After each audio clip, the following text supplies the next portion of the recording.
Thomas the tank engine wouldn't stop being a nuisance. Night after night, he kept the other engines awake. I'm tired of pushing coaches. I want to see the world. The other engines didn't take much notice, for Thomas was a little engine with a long tongue.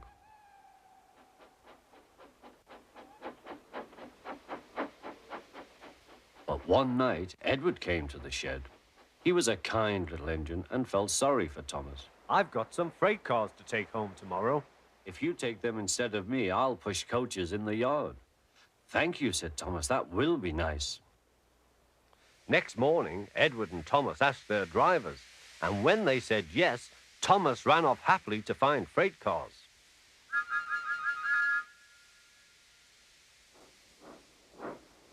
Now, the freight cars are silly and noisy. They talk a lot and don't attend to what they are doing. And I'm sorry to say they play tricks on an engine who is not used to them. Edward knew all about freight cars.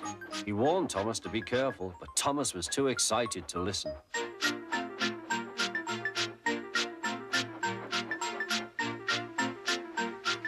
The shunter fastened the coupling, and when the signal dropped, Thomas was ready. The conductor blew his whistle. Peep, peep, answered Thomas and started off. But the freight cars weren't ready. Oh, oh, oh, they screamed. Wait, Thomas, wait. But Thomas wouldn't wait. Come on, he puffed. All right, don't fuss. All right, don't fuss, grumbled the cars.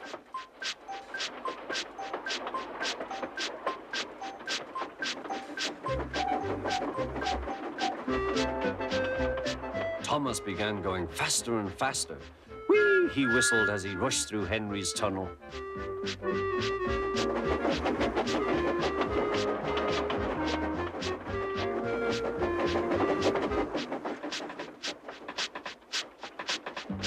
Hurry, hurry, called Thomas. He was feeling very proud of himself. But the cars grew crosser and crosser. At last, Thomas slowed down as he came to Gordon's Hill.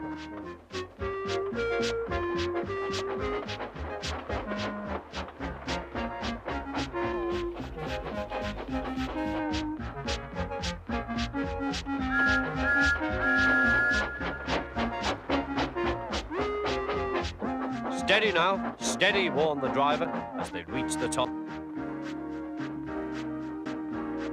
He began to put on the brakes. We're stopping, called Thomas. No, no, no, answered the cars, bumping into each other. Go on, go on. Before the driver could stop them, they had pushed Thomas down the hill and were rattling and laughing behind him. Poor Thomas tried hard to stop them from making him go too fast. Stop pushing, he hissed. But the cars took no notice. Go on, they giggled in their silly way.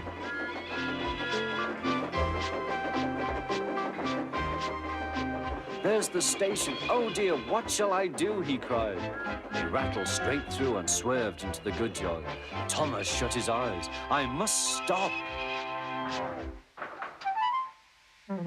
When he opened his eyes, he saw he had stopped just in front of the buffers. There, watching him, was the top of a hat. What are you doing here, Thomas? He asked. I've brought Edward's freight cars, Thomas answered. Why did you come so fast? I didn't mean to. I was pushed, said Thomas. You've got a lot to learn about freight cars, Thomas. After pushing them about here for a few weeks, you'll know almost as much about them as Edward. Then you'll be a really useful engine.